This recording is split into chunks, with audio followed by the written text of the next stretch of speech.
This is funny. Let's get going.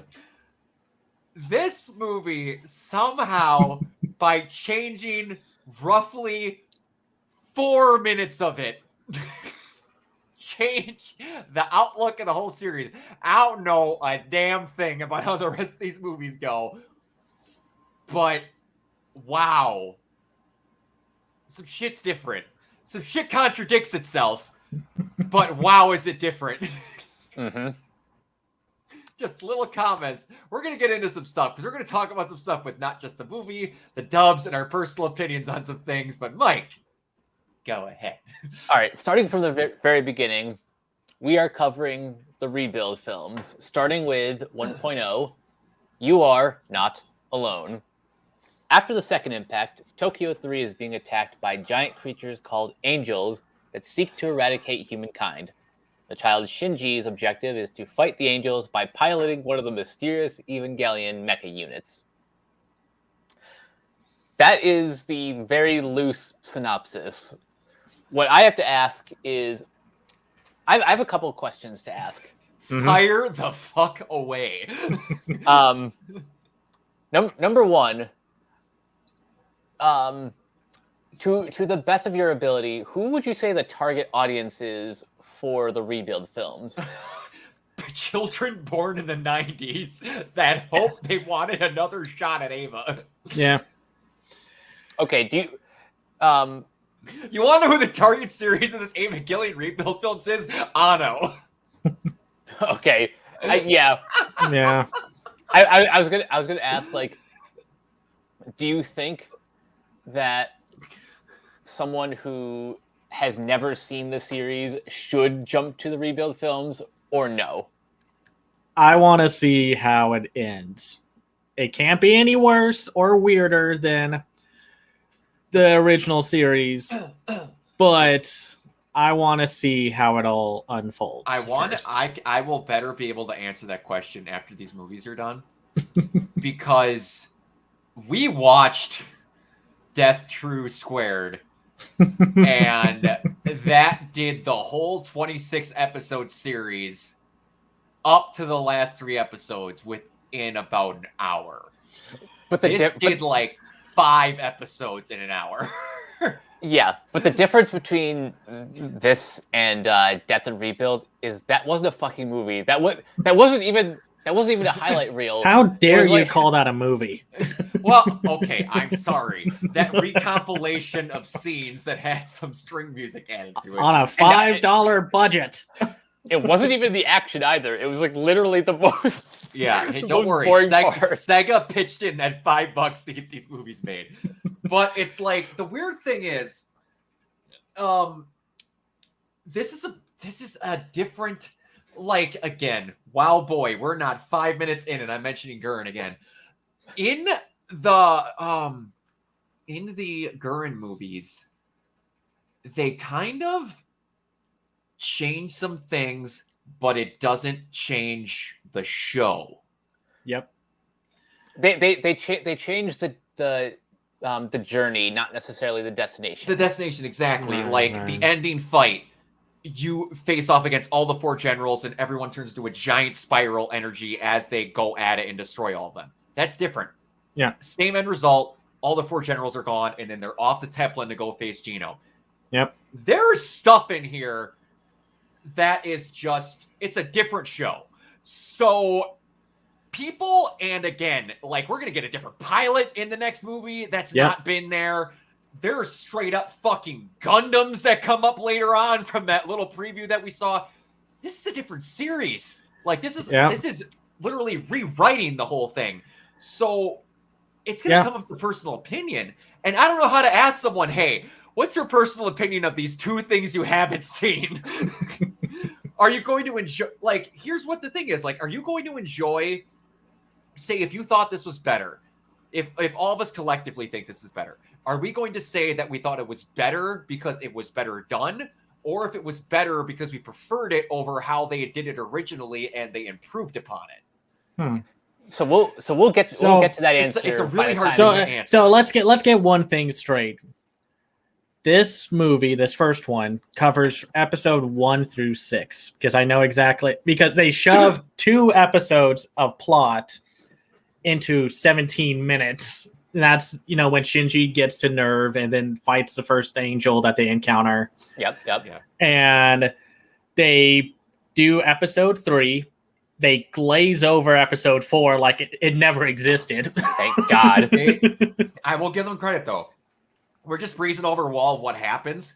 Yeah. We're gonna go through parts of it. I will give them credit. They made a hell of a lot better version of episode 4. No, they did. Yeah. It was definitely a lot more self-discovery and self-reflecting. I was okay with this version. Yeah.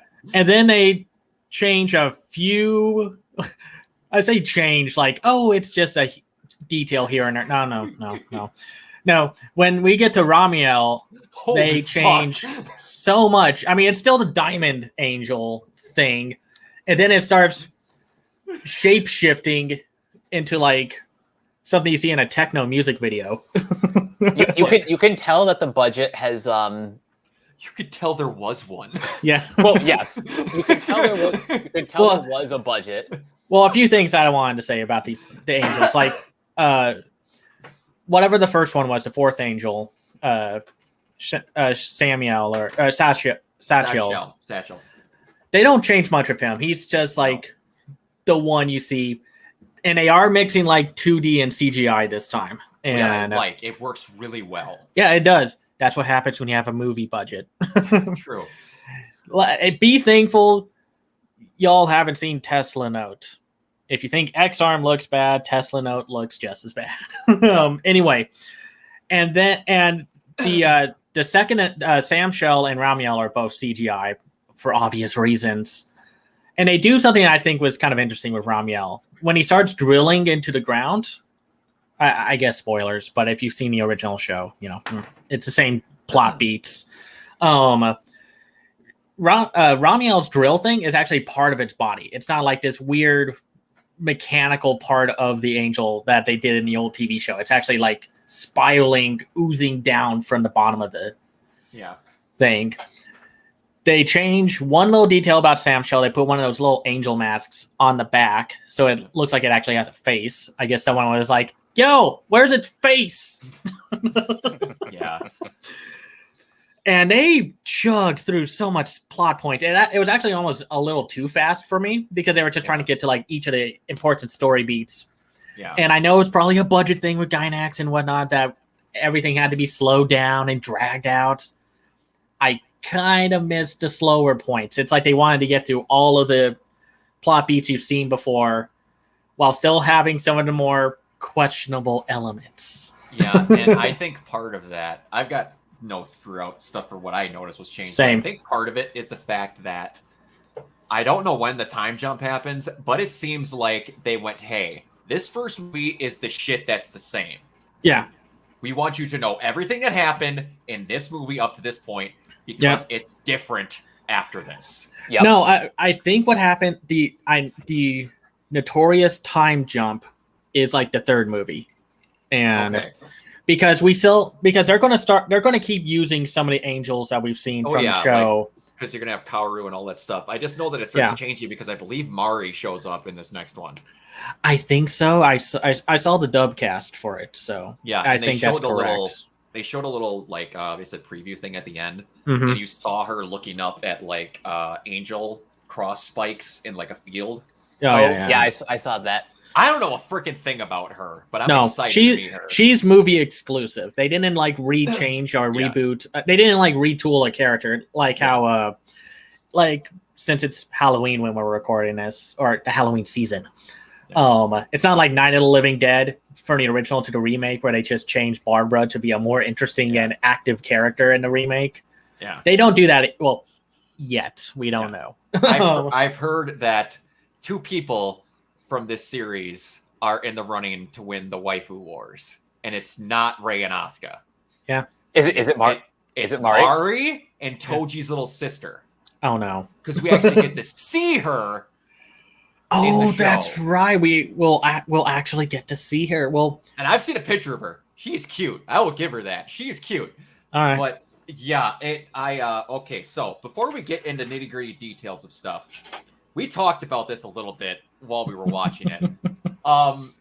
Cameron, explain the voice acting cast Fiasco. Fiasco. We'll get into opinions about it, but explain the journey to there. Okay, so the original first 3 films were brought over by Funimation, and the original show and the movie and that piece of garbage recap thing were originally brought over by ADV. When Funimation got their hands on the rebuild films, they brought back 3 voice actors from the ADV dub.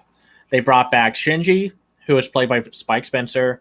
They got Misato, and I think they got Gendo. Gendo, and they changed everything else.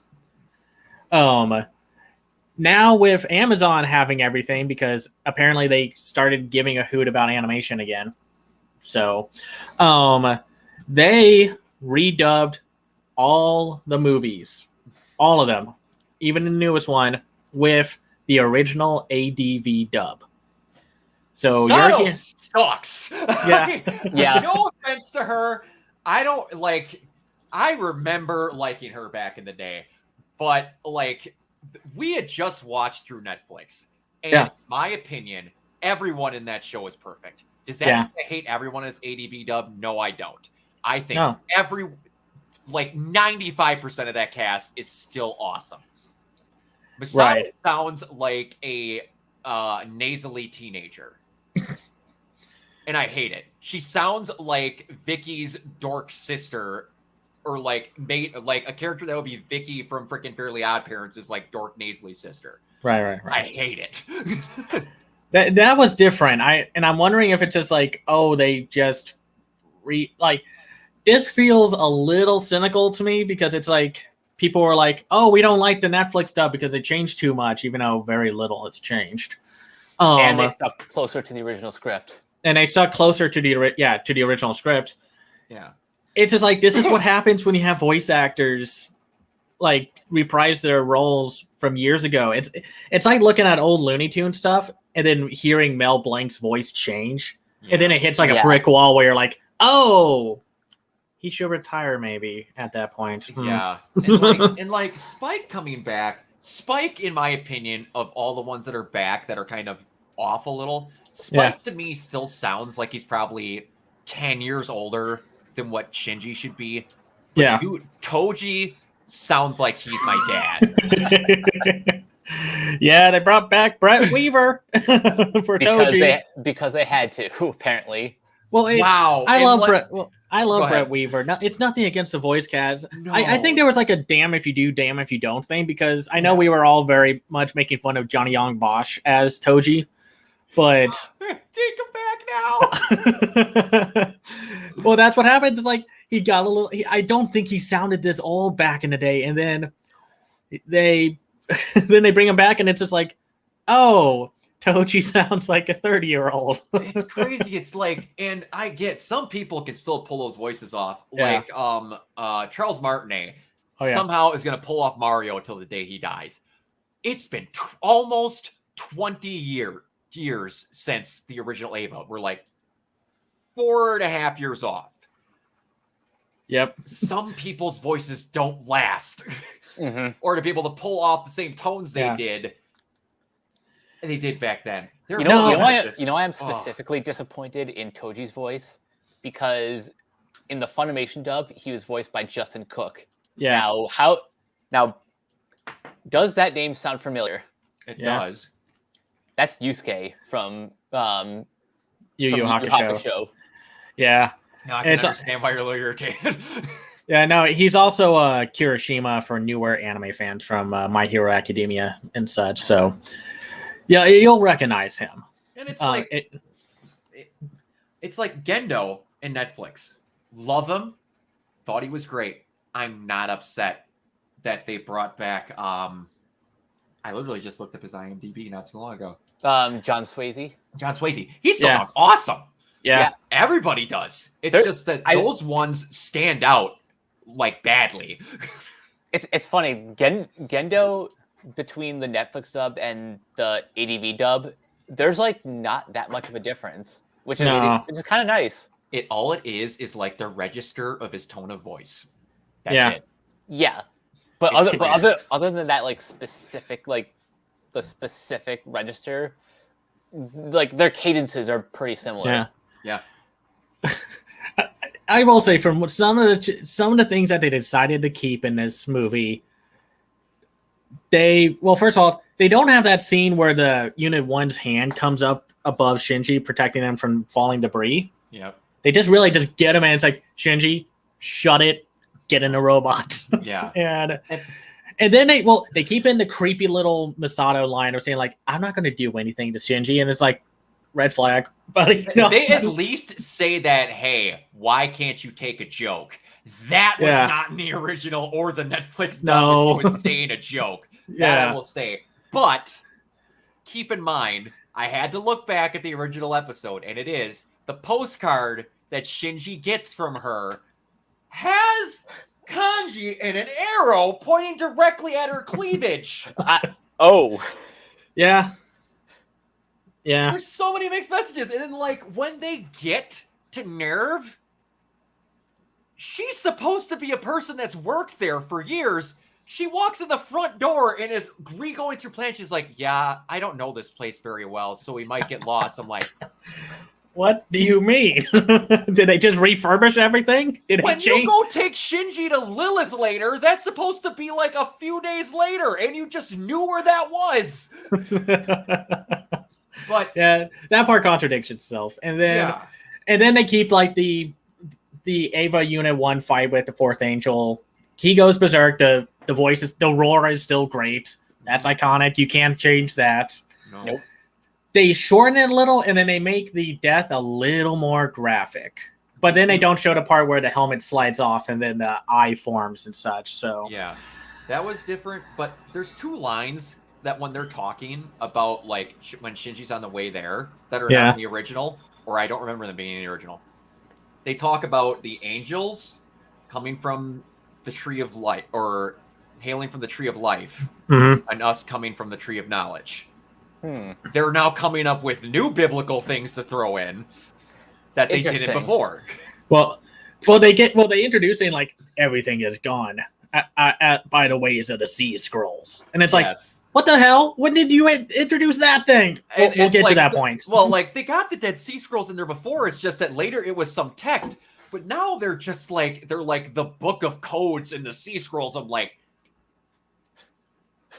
oh no, come on, man. But like Mike was mentioning earlier, he's like, fun reminder that Gendo is still the worst. That hasn't changed. When they get to talking about Shinji not piloting it, he turns to Fuyutsuki and goes, get the 8-Zero's pilot. He's like, really, Ray? Yeah, Ray isn't dead yet, so she can still pilot it. Again, why can't you just get non-teenagers for this? You're going to just traumatize them. We've seen the original show. We know what's going to happen. Brock, do you have the lower third? Hold on. Give me a second. Hold on. But yeah, and about, like you said, with the, and then he's like, Shinji says he doesn't want to fight the Ava. He, like, the little parts that without context, like you said, going slower don't make much sense. Like, his breakdown about not wanting to pilot the Ava is a little weird. But then he's like, I don't want to do it. Please don't make me do it. I want to leave. I want to go. Okay, I'm going to go get Ray. Nobody wants me. Spike, Shinji, let's have a talk. That was 2 minutes after you just said you wanted to leave. That's like here. That's like the from the original Digimon Frankenstein experiment, where he's like told a really sad story that wasn't really all that sad. He's like, oh my god, that's the saddest thing I've ever heard. Jeez, okay, no, calm down. Okay. And it's just like it's like a split second change. It's like, whoa, wait a minute. And it was nicer this time around, like Cameron mentioned, that everything that you saw the fight going. I will admit now, it is a lot nicer seeing that fight just done in one shot. Yeah. They didn't have the flashbacks to him being in the room with the unfamiliar ceiling that was after. Yeah. So that was nice. The animation is quite nice. And luckily this is years after digital paint technology has gotten better and shading, and people are using lighting properly. Mhm. The CGI is mixed well. You can tell at points, but it's not super distracting. They composite it very well. No, and they use it in points that make sense. Yeah. such as the Sixth Angel, which I think ending this movie on that fight as like the climax is probably the best decision that they could have made. Oh yeah. Right. Okay, I want to talk about that though. They changed a few things in story beats and what have you, whatever. Why is Rey still in a ratty apartment? And why did they feel the need this time around to show her breasts this time? Oh, they Right? show nipples this time, so Yeah. or the outline of one of them and Oh, such. you fully see one of them, the one he had his hand on when she stands up. Yeah. It's like, No, and something I said in the chat was wow, knowing what we know about who Rey is, this is totally not awkward at all. no, it's not. I mean, they could change it. I highly doubt it. This is Anno saying like, I'm getting carte blanche on budget and time, so I'm gonna make this story my own. Yeah. We'll see. I hope. That stuff's still weird. I don't think they're changing that, but No. I like the fact, like, there's some stupid stuff that they decided to keep before we get away from it. The fucking can joke, like covering Shinji's privates, they kept. I was so happy. Oh, I have notes about this though. Freaking Doritos. I had the same note. Like, of all the product placement, Doritos, really? In Japan, they couldn't have got anything else. Like Lay's or something that makes sense that you see it, or like Pringles or something that have like different flavors from around the world. Yeah, I don't know about Doritos. They probably do or something, but yeah, and like Pen's room got a major upgrade. it's like my apartment actually. It's crazy. And yeah. Did they introduce the Instrumentality Project earlier this time? Because I feel like I don't remember the original series bringing this up until like way later, before it was way too late to introduce something. Did they mention the I don't Project recall this time? I don't recall a mention of it. If they did, I missed it. Yeah, same here, because they were just talking about like, you cost the government a lot of money. Oh yeah, rabble. Oh, they might have been talking about like just like how things are going along because of stuff like that. Yeah. Because again, like the very end scene, they talk about how they've skipped ahead to the Book of Codes, and I'm like, okay. Sometimes with this stuff, you have to just kind of go with it. Yeah, the Instrumentality Project wasn't even mentioned until they were doing it before. Yeah, well, it was like the last 3 episode, or was that like the other one that they introduced way too late, and then they had to end with everyone clapping and being like, "Good job, Shinji." In both instances, it was the very last episodes. They just handled the Instrumentality Project different in the end of Evangelion movie. No, it's just like, that's good. It's like, if they want to actually implement this thing, whatever they want to do with it, it was good to get it out of the way first. Yes. And then they also introduced us to Lilith, which was supposed to be a huge major plot reveal way back, like way off near the end of the series. Yeah, and it's like, we'll get that. I want to go over some little minor changes before we get to that. That also, they changed the fact that they know it's Lilith right away. Yeah. They gave fucking Unit 1 a Gatling gun to fight Sam Shell. And that thing was useless. And it was useless. I'm like, okay, he's going to have their regular rifle. I'm like, nope, just old painless. I'm like, and again, and that thing was still useless. What is going into the technology or like the research department for these weapons where they cannot make bullets strong enough to beat it, like shoot into an angel? Like, yeah, I don't get. But then also, it's like they also changed things where it's like the prog knives are actually knives now, not the box cutter. Not box cutters. But I mean, we'll see when we get up to Asuka. But yeah, and it's like the whole episode with him leaving, he at least was trying to discover himself, and he knew the entire time he was being followed. That I thought was kind of funny. He's like, yeah, all right, the road's out. I guess you could take me back now. And like the flashback with Unit 0, they changed her colors slightly. Yeah. It's like yellowish and mostly white. Yep.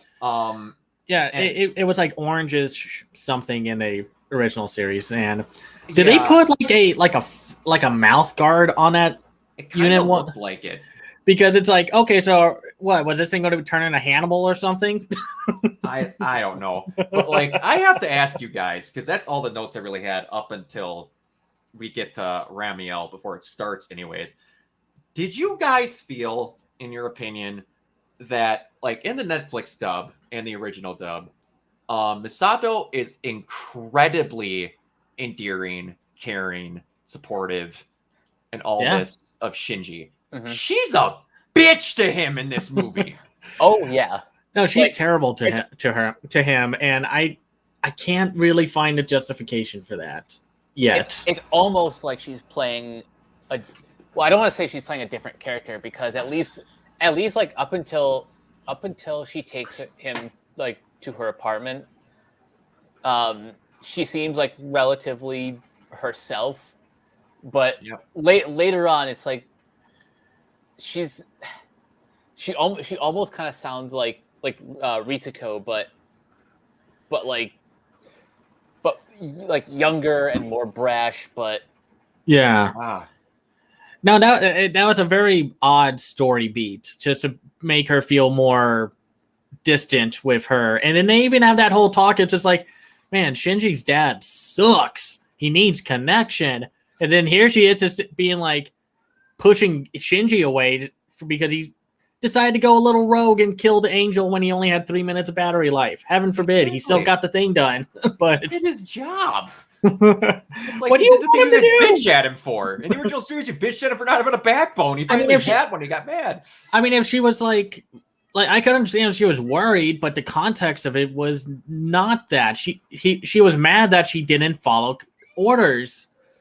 And then she bites back against him when he says, like, yes, I follow orders. Yes, I'll obey orders. Yes, I'll follow them in the future. And she's like, how dare you? And it's just like, how dare you do exactly what I asked you to do? Exactly. wait. It's not like what? Yeah, you didn't. No, I need to be upset with you. I think that's where the truncating of like 6 episodes comes into like being an issue, because you don't get those downtimes where she is actually like worried about him and wanting to be like connecting with him and such. Yeah, They take out the creepy oogling of the schoolgirls in the swimsuits and such. They take out that part, yeah, that scene. was I'm good. fine. I'm fine with that. Yeah. They even take out Toji and his friend ogling at Misato. yeah. Yeah, they didn't have. Well, I think that would also come like, oh wait, yeah, no, never mind. Yeah, you're right. I was thinking like when she arrives at. I was thinking like the episode after episode 6 where she comes to school as like Shinji's mom and or parental guardian. Well, no, but it's there too where they were like, holy cow, she's hot. And it's just like subtle. Yeah, exactly. It's just and then we get to the lion's share of what this whole movie was about, where Ramiel got the biggest upgrade ever. Shape shifting trapezoid. It's a freaking kaleidoscope. And it's like, yeah, he's going to fire, and then he turns into this 3-dimensional, awesome CGI animated, just like Destructoid lens, and just obliterates Shinji.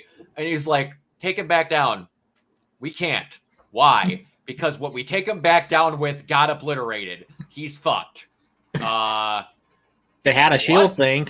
Yeah, but then all of a sudden it's like, how we can't get him back down. We just can't. What do you mean we just can't? And then she's just like, blow the barriers that are keeping the freaking ejection pod up. Sink him into the ground. Save him somehow. And they cut through some of the stuff where they were experimenting. They just kind of instantly assume that like, okay, we can't attack him from this radius. And I then was wondering if they were going to show that fucking balloon. The balloon. The military budget gotta have a budget section for the balloons. It does. Hey, I will say their military looked somewhat more competent this time around. Oh, absolutely. Somewhat more competent. They only use the N2s once. Yes. They're still useless, but and at least they don't use them again. Yeah, I love how the world cares even less about Nerve this time now. Oh yeah, Because that they thing hate is drilling down into them, and they're like, so the UN and Japan have both decided that we should self-destruct with everyone in it to destroy the freaking angel. Like that's actually ever going to work. It's like, then what if it doesn't work? My bad. It's like when we talked about end of Evangelion, and the guy, the council of suits who turns out to be a robot or whatever. It's like, good. Now all the humans will be gone. Great. Now what? Yeah. Profit.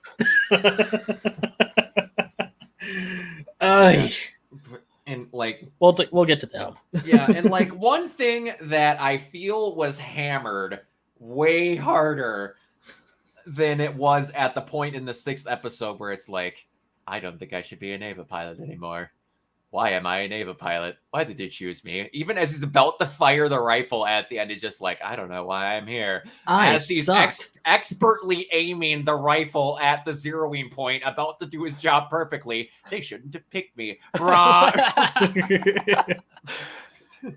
They do a few things that I found interesting. They give the angels voices this time. Like when Ramiel gets shot once, it squeals and screams. Like and turns like into like a big old like sea urchin of spikes. Yep. Yeah.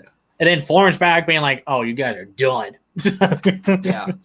It's like, yeah, that's they finally get up to fighting it, and it's like before then, like we said, he needs motivation for why he needs to fight and do this. He's like, I could be risking myself, and then all of a sudden she takes him down.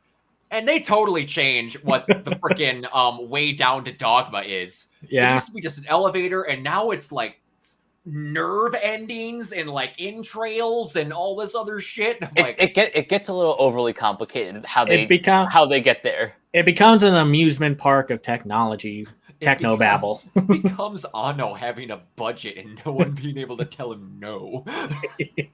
But gotta get more. Hammer it in.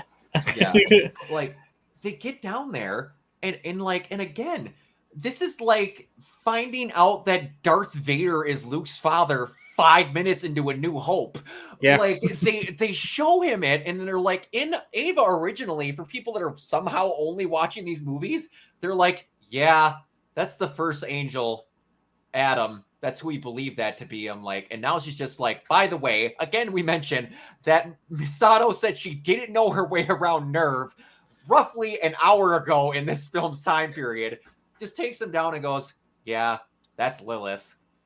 We descend from all from that. I'm like, so now you're just telling them it's Lilith now? And it's like not it. Well, she's like guilt tripping Shinji into be like, you got to do it. If the angels reach Lilith, third impact's going to happen. But it's told in like the most dry, droll sense of just like, this is Lilith. She's the first angel. We can't let the other angels get here. Okay, who wants potato chips? Yeah, I'm hungry. And it's weird because like Lilith is a late game reveal. Yeah. And the other one is we have 5 episodes left late game reveal in the other one. So it's kind of like movie and a half. Everything you do about Ava is going to be done. I have a good feeling halfway through that second movie is just going to be all new shit. Probably, yeah. From what I can tell, from the very little I remember from these other 2 films. But it's just interesting to like why they must be planning something if they're willing to like introduce such a late game twist right now. Man. And now I'm kind of curious. I think the reason why they're doing that is because, well, A, Anno has a budget. Yeah. And B, he wants to make this he wants to make his version. Yeah, he wants to do his version. And with that budget, he wants to I guess he wants to give people a reason to see this on the big screen. Yeah. Well, that's a problem with like Mike can tell you. I hate recap films. They're just going through the story beats of a story that was already told, and there's no reason to see it outside of fancier animation. I don't know. I thought you really liked Death Drew Square. We'll get back. As he's ready to choke me through the screen for making podcast. No, I mean I never liked these kind of things, so it's just like I think Anno is one of the smartest ones to be like, we cannot just retell the entire story. We're gonna tell it my way. We're not gonna make it a kids show that like they wanted us to. Let's just do it. Do you guys think, and this will get into spoilers later, and I haven't seen the movie, so I can't tell you. I know there's a time jump. Yeah. Do you think the third impact happens?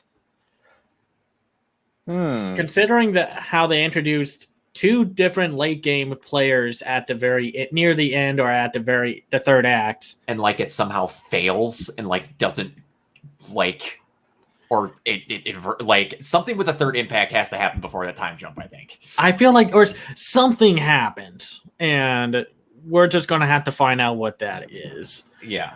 By the way, they put a lot more gore within the deaths of the angels. It's never just like a cross explosion or it's just the light goes out and such. No, but this time you see blood, you see the guts, and when Ramiel is defeated, the entire town gets like sprayed with red, and then they're having to go around by boat, like in those later scenes when or episodes when Gendo's like going across the Antarctic. Mm-hmm. Where the second impact happened, and he's just like, the world is returning to its normal environment and such, and of course we're just kind of like, really, everything looks kind of borked. Yeah, this is not good. I don't know what you remember, but no, they kind of show like little miniature like set pieces of that kind of setup. Like this is what happens after an angel is killed. Which is interesting because that was kind of like the big story beats early on in the original show was that like Shinji was able to keep a few angels intact and then they would be able to like research them and such. But we'll have to see what happens next. Yeah. And they do a lot more setup to set up this sniper shot. Oh yeah. This time around. Mm-hmm. Like they like again with the CGI, like they have him all set up with the country's power barriers and all this stuff. They have him do a zoom in giant freaking optical for the sniper, and he's set up on this dam with the freaking all these energy trucks into him. God, and like, yeah. Yeesh. Okay, so they keep Rei in the dingy apartment. Fine, whatever. She's one of the most important things to Gendo, but she keeps her away like a side piece. And then they keep the scene where Shinji and Rei are going down the elevator or escalator or whatever. Yep. And they still give like Rei is just like, how dare you're mad at your dad? How dare you hate him? And it's just like, yeah, I would hate him too if he did what we already know was going to happen. Now it's just like, and they keep in I hated this plot point when we talked about it in episode 6, and I hate it now. Shinji telling Rei, you could smile. And it's like, I get what you're saying, Shinji, but we don't say that now. Because that sounds a little bit better in this movie. I'll give them that. But it just, you don't say that shit. Come on, man. Or not as just, you need to smile more. And it's like, no, don't. Sorry. It says, I just found that funny. Of all the changes, they keep that one scene. Like, I'm sure, like, I get it. Shinji's like, we're going to die. And Rei's is like, eh. Treat it like it's like another Taco Tuesday or something like that. Yeah. Hey, so Mike, in this movie, they have the same exact plot detail where Ramiel doesn't die from the first shot. They actually have him get hit this time. Yep. Yeah. And the death squeal happens, which wow, keep that for the Angels. That was great. I love that. Yeah. Then they have the blast come back where again, every blast, explosion, whatever. Wow, you can tell there was a budget this time around. But that shot comes by that just completely annihilates that mountain that's next to them and Shinji. And Shinji's in a pile, in a heap next to everything. And then they're like, what happened? Can we take another shot? All this. What is the immediate thing that Gendo says to do? Get Ray. Yep. But your son, who just took the biggest laser shot to ever be shot in the history of laser shots, his freaking Ava is like on a molten, heaping, melting pile on the ground. He can't get up. Send in Ray. My son's useless. You can't do it. Father He's of not the going to year. do it. And Masato just turns around and goes, what the fuck you mean he can't do it? The robot can't get up. He's not saying no. Gendo does not have proper social skills. He's just like, what happened if Ray got shot and then she? I mean, I know we know what's going to happen. Well, we'll actually see if they keep the plot points. But it's just, but still, it's just like, oh, my son got shot. I should be worried. Wonder Send what's in on. Ray. How's Ray doing? Wonder what kind of baseball's playing tonight. Oh, Gendo, you suck. Yeah. The fact that someone has to turn around and go, he didn't stop. He's not running away. He physically can't move. I know. Shinji just gotta be like, ah, cheese and crackers, man. Oh, If I had the energy to move, I would tell you to fuck off, Dad. But I gotta get back to the gun and shoot this thing again. Yes. Did They also made the shield look a lot cooler this time around.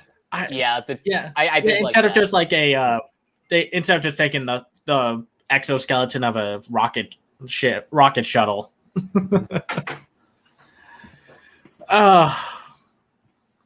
This was fun though. I liked watching this first movie, but then it was just like, okay, so they're just retelling a few things. Oh, that's an interesting plot point. Can we talk about the last thing we see in the movie? The coolest thing in the entire movie. Yeah. Because Kaoru's just in a pod on the fucking moon with what I assume is Adam. That's what I want to know. And what was interesting about seeing those pods were, I think there were like 16, like 13 or whatever, like the number of angels we saw in the previous show. And there were like a few boxes that were open already. So I'm assuming that's where they come from. Probably. Don't know how they mutated to look like monstrosities, like a diamond, this weird crab thing, and then it's Hulk. Also weird because like the one that they find in the volcano is just in a volcano. Now, from the looks of it, all of them are on the moon. And they just come from the moon. Do you think they play Among the Stars? I don't know. And it's like, apparently, like, it's like Adam, they just have in the Antarctic. How, if that's who I assume that is Adam on the fucking moon now? I guess it's the round table of curmudgeon-y old men that are working with the angels, I guess. Yeah, that's what that they seem to be implying with that scene. Yeah, and then Seele, who's working with them, again, somehow can mind project that stupid fucking tombstone thing to the moon to just talk to Kaoru and be like, yeah, that kid's doing the thing, isn't he? I can't wait. Kudos to this kid for not like freezing to death on the moon. It's like just standing there stock naked. Stock naked. It's like this raises so many questions. A, these are angels. They're supposed to be random life forms that just appear on there. Now they're just fucking packaged in FedEx boxes on the moon? Who put them there? That's what I want to know, because we're going to see actually some new angels this time around, because that's what I remember from the other movies. So I'm excited to see that. And if we hold on, I need to open this up over here because they have or I'm not gonna be able, it's gonna be funky. Like when you look at come on, show up here. When you look at this thing, when we look at again what I assume is Adam, there's like life support, and they like dug him out of the moon. There's cranes and construction workers. There's human beings digging up angels. And nobody knows about this? No one. It's like the Japanese government not paying attention to where some of the resources are going, because I feel like you would pay attention to something like, we're sending a bunch of stuff to the moon. I don't know why. We have no tactical advantage. Like... So do you think Sile is assisting the angels in destroying the world? Before they were hoping the angels got their goal, but now it's like, I don't even know. Within a 2-minute scene, I instantly don't know what the fuck the rest of the show is now. I mean, like, we understood that, like, the original show went through production troubles because Gynax is going to Gynax. But now it's just like, when was this supposed to happen? And if this was like the original intent, because like we said, this was supposed to be, these movies were the original intended plot. Well, it's like, I've heard a couple different versions of that. I've heard that that Anno went through stuff and he was trying to send it through this, and then I've also heard that Anno has changed his mind on what the show, how it should have been presented to the final part, and this is going to be his perfect version of Ava. Right. Boy, Anno, again, I hope you got over and you were good with all that, and you with a straight mind is now thinking of this stuff. It's just... And like, there's giant like zippers. If you really, okay, now I'm gonna look at this again because this looks even weirder the more I'm looking at this damn picture. It looks like they're reconstructing Adam because there's like stitches. The cranes are like reattaching his arms together. That looks like a life support line. Yeah. Oh my god. Are they remaking him? And there's like a huge thing of blood where Kaoru is standing, so we'll just have to see. I don't know what the show is. It's like, at first it was just like a normal like recap film. It's like, okay, I guess we're just going to do this like every other freaking recap film. And then they introduced this, and now it's all up in the air with how the rest of the story is going to be told. I wish they kind of took a little time to make sure Shinji and Toji were friends instead of just like that one scene that, of course, Toji being like, okay, now you can punch me. Sorry. Done. We don't see him again afterwards. I'm glad they changed the phrasing of that, though. Yeah. Matt raises punch him. Hey! Solid good 5 seconds. Make sure it hurts. No, they actually did it. Like, make sure I feel it, man. He's crazy about settling scores, blah, blah, blah. It sounded like things middle schoolers would say, but it's being said by 40-year-olds. Because reasons. Reasons. I think that's really it. I think we got through most of it. I tell you, I was just reasonably excited to watch these because, again, we're recapping them and I've never seen them. I'm now at a point where I'm like, I want to watch the next one instantly because I don't know what the fuck. No, it's interesting. I actually liked watching this movie. I thought it was pretty good overall, besides some pacing issues. I mean, they changed enough of the plot, so that's good enough for me. That, like, in a good way or something. Like, they didn't just be like, oh, we have to have this story beat in there because it was in the original show, and then never follow up on it. Yeah, exactly. Yeah, I may have like some issue with like certain changes, but on the whole, I think this works. Like this is constructed like like a movie and not just a Wikipedia recap. Yeah. Which I liked. It has got the structure of a movie that's telling a new tale, but it's still reusing old stuff. It's so weird because this doesn't happen. Like, I can't think of another recap movie that is starting the continuity for a new thing. Normally, if you're redoing a series, like what I want to say, people that like Digimon, Digimon Adventures, it's just new. They just changed how stuff happened. Like Omnimon is in there worlds faster than he originally is in the other thing, and it was just in a totally different situation. It's just different. This is like we have the same startup, and then all of a sudden it's like, oh, by the way, not anymore. So it's a weird beast. This is there's nothing like it. No, and then after the time skip, I'm not gonna know a damn thing. No, none of us are. Like, and I'm very excited. I'm excited to have new pilots. I mean, Kaoru's gonna have an actual plot. He's not gonna be like Boba Fett. Just shows up for one thing, becomes endearing forever, even though he's in it for I will laugh my ass off if yet he's in this next movie and still does basically nothing. I will laugh till I cry.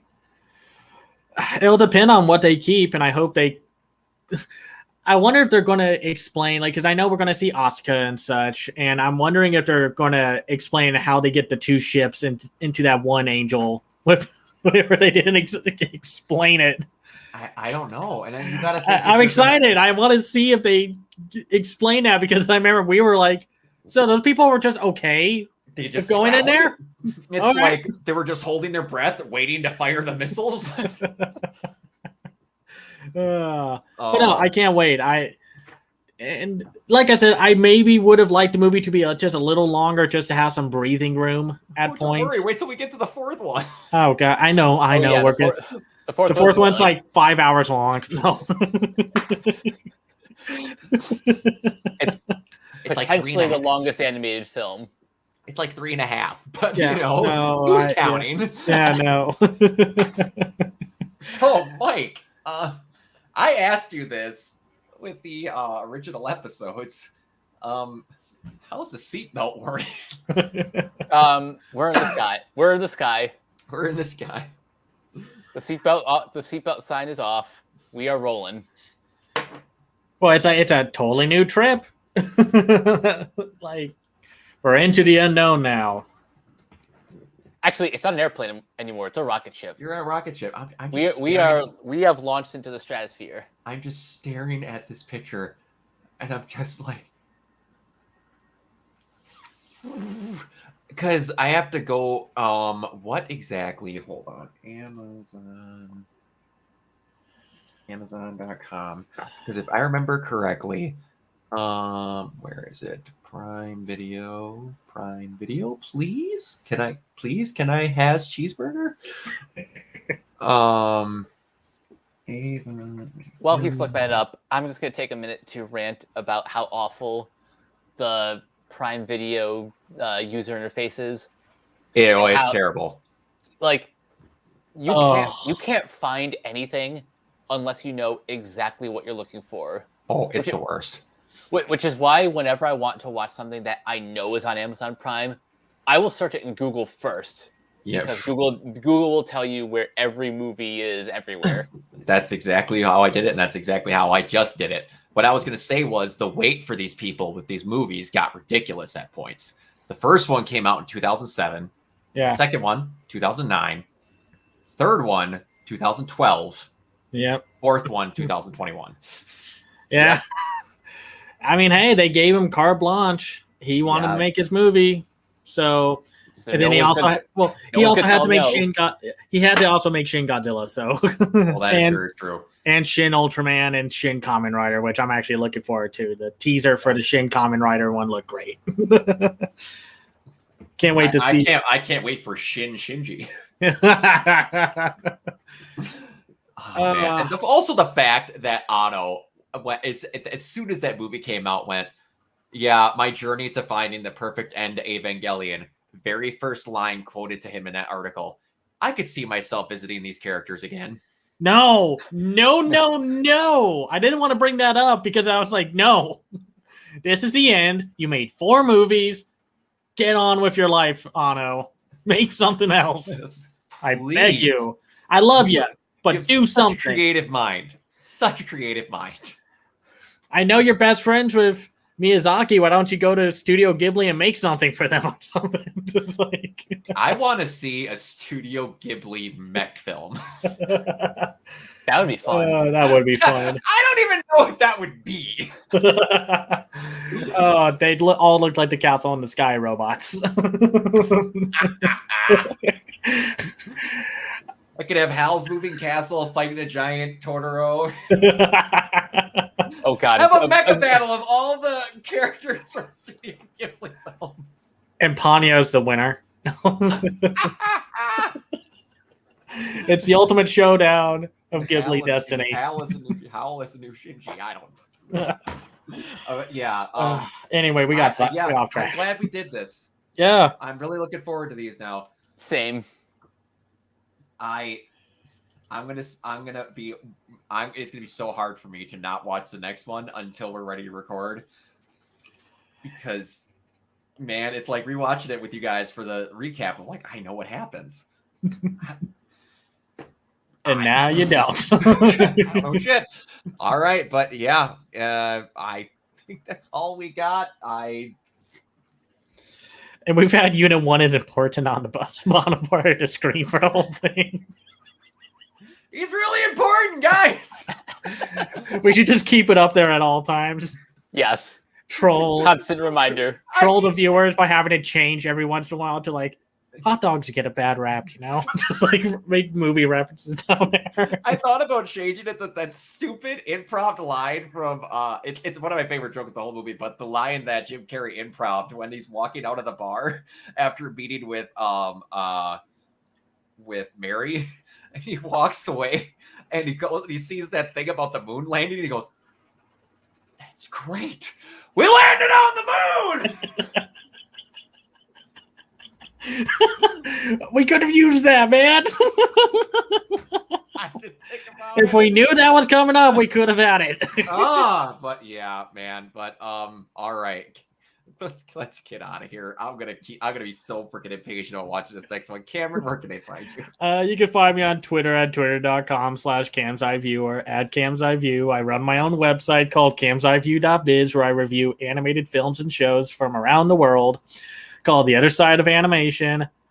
Don't ask me to review these films. Doing this as a vlog is good enough for me. I also have a Patreon at patreon.com/CamsEyeView. And I'm also the co-host of the Renegade Animation Podcast on RenegadePopCulture.com. Mike. You guys can find me on Twitter at CaptainK42. You can check out my quick thoughts on letterboxd.com/CoachK42. Not sure if I'm going to cover the Evangelion films either. You can find me in all the various Facebook groups, just at my name. You can check out Renegade Pop Culture on Facebook and Twitter at Ren Pop Culture. You can also find us on Podchaser. We will have a Patreon coming soon. Listen to all of our podcasts on Anchor, Spotify, Apple Podcasts, wherever you listen. And last but not least, everything can be found at RenegadePopCulture.com. Need an escape? So do we. Absolutely. And you can find me everywhere at Organoid Zero, streaming these guys, all sorts of stuff. And movie reviews, episode reviews, and that stuff on my YouTube channel, which if you're already watching this, you know about that. All right, we will see you guys next time. I don't know what the hell's going to happen. Bye.